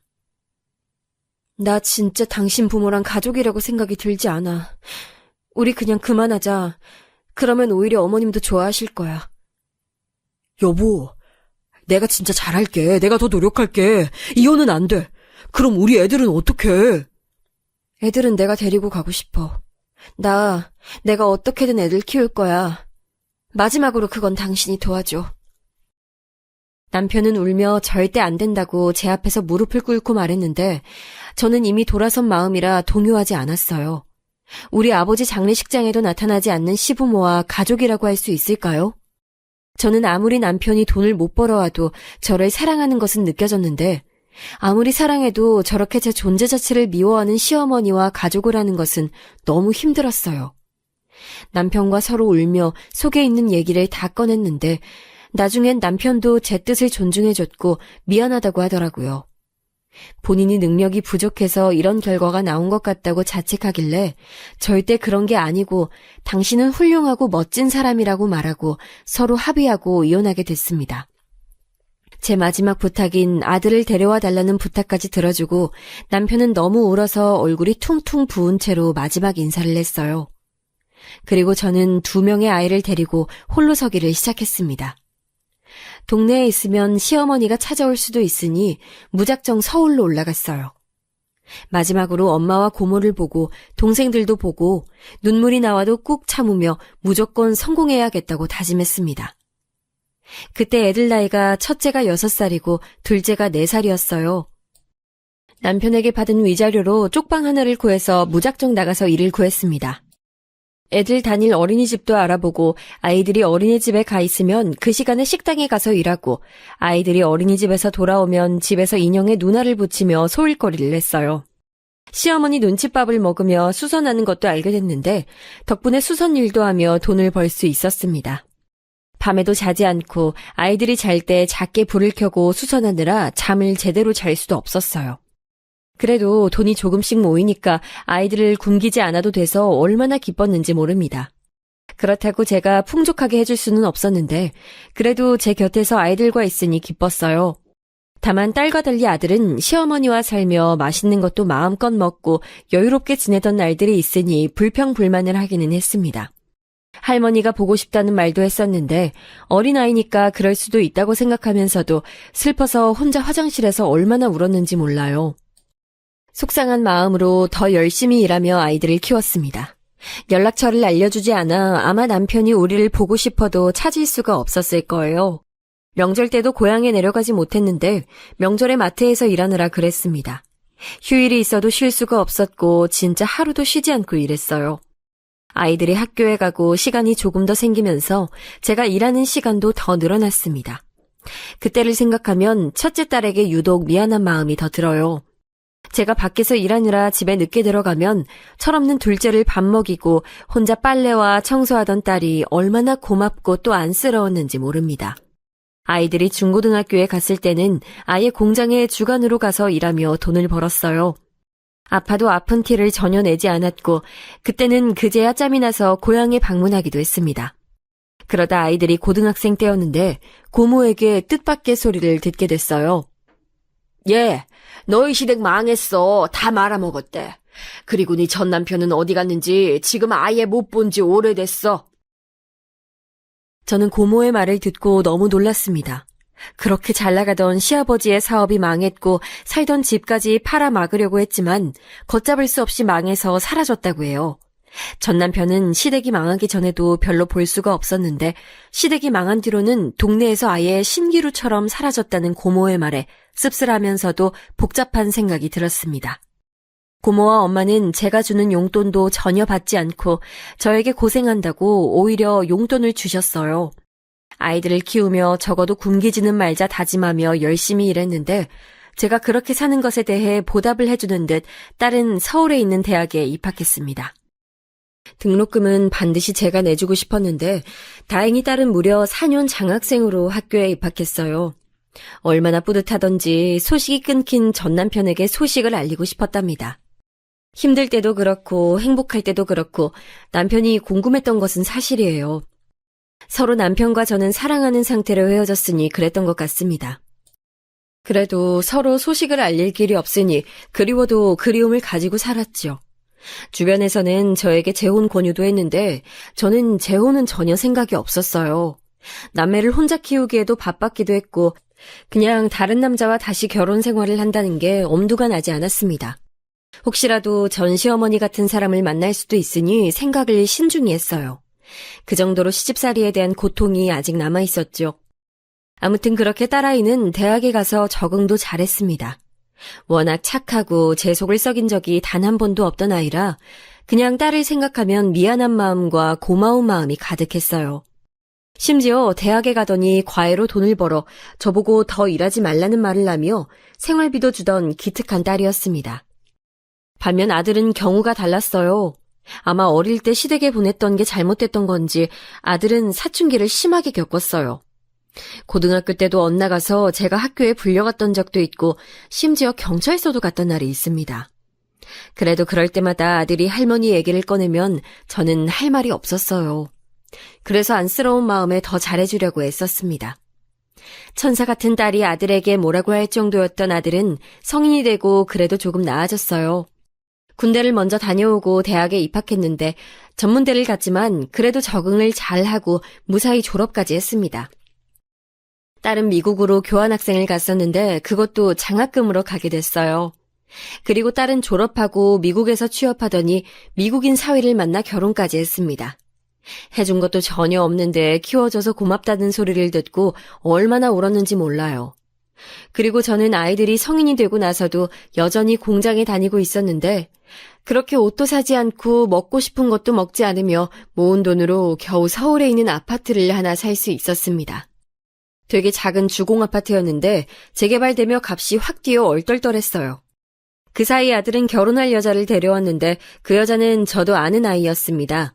왜냐하면 아들이 한창 방황할 때 같이 놀던 여자였어요. 직업도 없이 대학도 가지 않았던 예비 며느리를 데리고 온 아들은 다짜고짜 저에게 임신 소식을 꺼냈습니다. 적잖이 당황했으나 저도 결혼할 때 그렇게 갑작스러운 임신 때문에 했으니 뭐라 반대할 말이 없었어요. 그래도 자식들이 다 결혼한다니 그것만으로 다행이라 여기며 며느리와 같이 살게 됐습니다. 며느리는 저와 아들이 살던 집으로 왔기 때문에 딱히 해온 것이 아무것도 없었어요. 혼수도 필요 없었고 예단이나 뭐 하다못해 수저도 안 들고 왔습니다. 그래도 괜찮았어요. 저는 시어머니에게 지독하게 당해서 이혼까지 한 사람이니 최대한 며느리의 편의를 봐주고 싶었습니다. 그래서 며느리가 집안일을 할 필요 없게 제가 다 했어요. 태교에 전념하라고 시장 가서 재료를 사서 요리하고 청소하고 빨래하고 얼마나 신경을 썼는지 모릅니다. 제가 공장에서 일하다 허리를 심하게 다쳐 일할 수가 없어서 아들 돈으로 생활하고 있으니 고마운 마음으로 더 그랬던 것도 있어요. 그런데 어느 날 아들이 저에게 진지하게 명의 이전을 해달라고 했어요. 자기가 아이 낳으면 대출을 받을 건데 그러려면 본인 명의의 집이 있어야 편하다는 이유로 간절하게 요구하길래 저는 아무 의심도 하지 않고 순순히 명의를 넘기게 됐습니다. 그리고 명의가 넘겨지자마자 아들은 저에게 눈치를 주기 시작했어요. 또한 며느리도 출산하고 아이 돌보는 것이 힘든지 제게 노골적으로 짜증도 늘어나고 급기야 소리도 질렀습니다. 그래서 그 뒤로 저는 하루하루가 눈치 보여 살 수가 없었어요. 며느리를 보며 예전 시어머니 생각도 들고 너무 비참했는데 제가 할 수 있는 게 없으니 더 속상했습니다. 다시 공장에 가서 돈을 벌고 싶어도 허리를 다쳐서 조금만 움직여도 아파 일할 수가 없었거든요. 그런 제 상태를 알면서 며느리는 저에게 소리를 지르며 이렇게 말했습니다. 어머니, 밥만 축내지 말고 나가서 돈 벌어오세요. 그 말을 듣고 진짜 시어머니의 환생인 줄 알았어요. 저는 속상한 마음에 화장실에 가서 울다 밖으로 나왔습니다. 그런데 아파트 앞에 되게 멋진 외제차 하나가 서 있었어요. 무시하고 울면서 머리를 식히려고 걷는데 누가 제 손을 잡아서 깜짝 놀라서 보니 거기엔 전 남편이 저를 보고 있었습니다. 이게 무슨 일인지 믿기지 않고 도저히 믿을 수도 없고 너무 놀라 아무 말도 못하고 입만 벌리고 서 있었어요. 그런 저와 달리 남편은 드디어 찾았다고, 이번 흥신소는 믿을만하다고 혼자 흐뭇하게 웃었습니다. 여보, 내가 진짜 몇 년을 찾았는지 알아? 전국에 있는 흥신소는 내가 다 찾았어. 너무 보고 싶었어. 당신, 이게 무슨 일이야? 나 지금 믿기지가 않아. 이게 뭐야? 진짜 너무 보고 싶었어. 당신하고 이혼하고 나 얼마나 죽기 살기로 노력했는지 몰라. 나 이제 기업 회장이야. 내가 이 말 하려고 살아왔어. 전 남편은 그러면서 저에게 명함 하나를 보여줬는데 진짜 기업 회장의 명함이었어요. 그러면서 저를 꼭 끌어안더니 본인 부모와는 절연한 지 오래고 제게 나타나려고 얼마나 노력했는지 모른다고 급기야 울기 시작했습니다. 그런 남편을 얼떨결에 달래며